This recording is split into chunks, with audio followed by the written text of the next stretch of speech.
പിന്നെ BJPയുടെ പ്രതിനിധി പറഞ്ഞൊരു കാര്യമുണ്ട്, അവർ ഇടതുപക്ഷം എന്ത് രാഷ്ട്രീയമാണ് മുന്നോട്ട് വയ്ക്കുന്നത്. എനിക്ക് എൻ്റെ പ്രിയപ്പെട്ട സുഹൃത്ത് ഗോകുലിനോട് പറയാനുള്ളത്, ഇടതുപക്ഷം മുന്നോട്ട് വയ്ക്കുന്ന രാഷ്ട്രീയത്തിന് കിട്ടുന്ന അംഗീകാരമാണ് കഴിഞ്ഞ 10 വർഷമായി ഈ നാട് പിണറായി സർക്കാർ ഭരിച്ചുകൊണ്ടിരിക്കുന്നത്. അതിനപ്പുറം ഒരു അംഗീകാരം മറ്റൊന്നും സർട്ടിഫൈ ചെയ്യേണ്ട കാര്യമില്ലല്ലോ.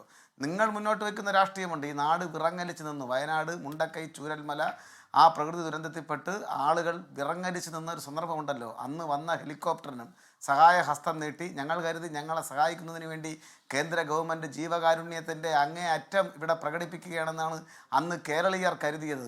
ആ വന്ന ഹെലികോപ്റ്ററിനും ആ പട്ടിണി താങ്ങുന്നതിന് വേണ്ടി നൽകിയ അരിക്കും വരെ വിലയിട്ട ആളുകളാണ് നിങ്ങൾ. നിങ്ങൾ ഹൃദയ വിശാലതയുടെ രാഷ്ട്രീയം പറയുമ്പോൾ ഇതാണ് നിങ്ങൾ സംസാരിച്ചപ്പോൾ ഞാൻ ഇടപെട്ടില്ലല്ലോ.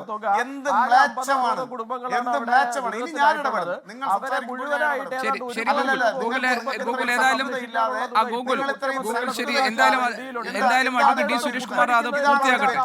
ശരിയാണ്, ഗൂഗിൾ പറഞ്ഞത് ശരിയാണ്. അദ്ദേഹം ഈ വിഷയത്തിലല്ല മറുപടി പറയുന്നത്. ശരിയാണ് ഗൂഗിൾ, താങ്കൾ പറഞ്ഞത് ശരിയാണ്. അദ്ദേഹം ഈ വിഷയത്തിലല്ല മറുപടി പറയുന്നത്. യുവരാജ് ഗൂഗിൾ, ഓക്കെ, ശരി ശരി ശരി, മറുപടി പറഞ്ഞോട്ടെ.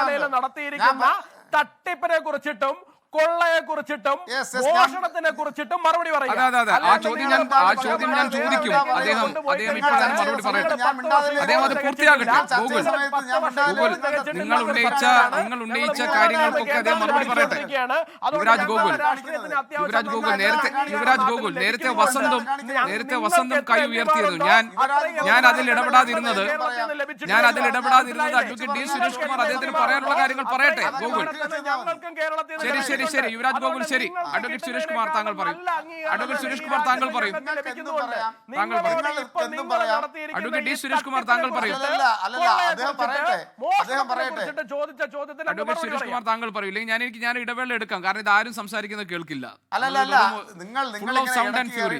നിങ്ങളൊരു വെറും ഒരു 7ാം ക്ലാസ് കുട്ടിയുടെ നിലവാരത്തിൽ നമ്മൾ അങ്ങനെ പരസ്പരം നിലവാരം നടക്കാതെ അഡ്വക്കേറ്റ് ഡി സുരേഷ് കുമാർ താങ്കൾ പറഞ്ഞോളൂ. താങ്കൾക്ക് പറയാനുള്ള കാര്യം. 7ാം ക്ലാസ് കുട്ടിയോട് സംസാരിക്കുമ്പോൾ എനിക്ക് PGയുടെ നിലവാരത്തിൽ സംസാരിക്കാൻ പറ്റില്ല. അദ്ദേഹം മുന്നോട്ട് വെച്ച് പറഞ്ഞൊരു കാര്യമുണ്ട്. ഈ ചർച്ചയിൽ അദ്ദേഹം പറഞ്ഞത് ഇടതുപക്ഷം എന്ത് രാഷ്ട്രീയമാണ് മുന്നോട്ട് വെക്കുന്നത്. വേണമെങ്കിൽ നമുക്കത് റീവൈൻഡ് അടിച്ച് കേൾക്കാം. അദ്ദേഹം പറഞ്ഞത് ഇടതുപക്ഷം എന്ത് രാഷ്ട്രീയമാണ് കേരളത്തിൽ മുന്നോട്ട് വെക്കുന്നത്, ആ രാഷ്ട്രീയം പറയാനുള്ള ഉത്തരവാദിത്വം. അതിനാണ് ഞാൻ ഇവിടെ ഇരിക്കുന്നത്. അല്ലാതെ ഗോകുല് പറയുന്ന കാര്യം പറയാനല്ല. ഗോകുൽ അത് മനസ്സിലാക്കണം. ഗോകുലിന് ഇടയ്ക്ക് കയറി ഡിസ്റ്റർബ് ചെയ്യാനുള്ള നിങ്ങളുടെ പാർട്ടി കമ്മിറ്റി കൂടുമ്പോൾ ശബരിമലയെ കുറിച്ചാണ് ഞാൻ പറയുന്നത്.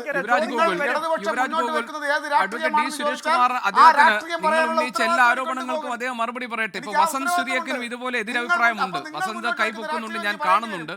അതിനുശേഷം അദ്ദേഹത്തിന് നിങ്ങൾക്ക് സംസാരിക്കാൻ ഞാൻ സമയം അനുവദിക്കുമല്ലോ. അപ്പോൾ അഡ്വക്കേറ്റ് സുരേഷ് കുമാർ താങ്കൾ പറഞ്ഞ ശേഷം നമ്മൾ ഈ ഉന്നയിച്ച ആരോപണങ്ങൾക്കുള്ള മറുപടി. യുവരാജ് ഗോകുൽ പറയുന്നത് ഈ വിഷയത്തെ കുറിച്ച് സംസാരിക്കുന്ന അതാണ്. അതെ, ഞാൻ പറയട്ടെ. ബഹുമാനപ്പെട്ട ആങ്കർ ശ്രീ ഗോപി കൃഷ്ണൻ അദ്ദേഹം എന്നോട് ചോദിച്ചത് ഇടതുപക്ഷം എന്ത് രാഷ്ട്രീയമാണ് മുന്നോട്ട് വെക്കുന്നത്. ഇടതുപക്ഷം മുന്നോട്ട് വെക്കുന്ന രാഷ്ട്രീയം പറയാൻ ഉത്തരവാദിത്തപ്പെടുത്തിയിരിക്കുന്ന ആളാണ് ഞാൻ. അപ്പൊ സ്വാഭാവികമായും ഇടതുപക്ഷം മുന്നോട്ട് വെക്കുന്ന രാഷ്ട്രീയം പറയും. അതോടൊപ്പം തന്നെ BJP കേരളത്തോട് കാണിക്കുന്ന രാഷ്ട്രീയവും പറയാൻ എനിക്ക് ഉത്തരവാദിത്വമുണ്ട്. അത് പറയുമ്പോൾ ചൊറിഞ്ഞിട്ട് കാര്യമില്ല, മനസ്സിലായില്ലേ? അത് പറയുമ്പോൾ ഇടയ്ക്ക് കയറി ചൊറിയുന്നതല്ല നല്ലത്, അത് നല്ല ശീലമല്ല. സഹിഷ്ണുതയോടുകൂടി ഇങ്ങോട്ട് പറഞ്ഞാൽ അങ്ങോട്ട് പറയുന്നത് കേൾക്കാനുള്ള ധാർമ്മികമായിട്ടുള്ള ഉത്തരവാദിത്വം കാണിക്കണം. അല്ല, ഒരാളിനെ വളഞ്ഞു വെച്ച് ആക്രമിച്ച് ആ ആക്രമത്തിലൂടെ എല്ലാം നേടിയെന്ന് അവകാശപ്പെടുന്ന ഒരു രീതി ഉണ്ടല്ലോ.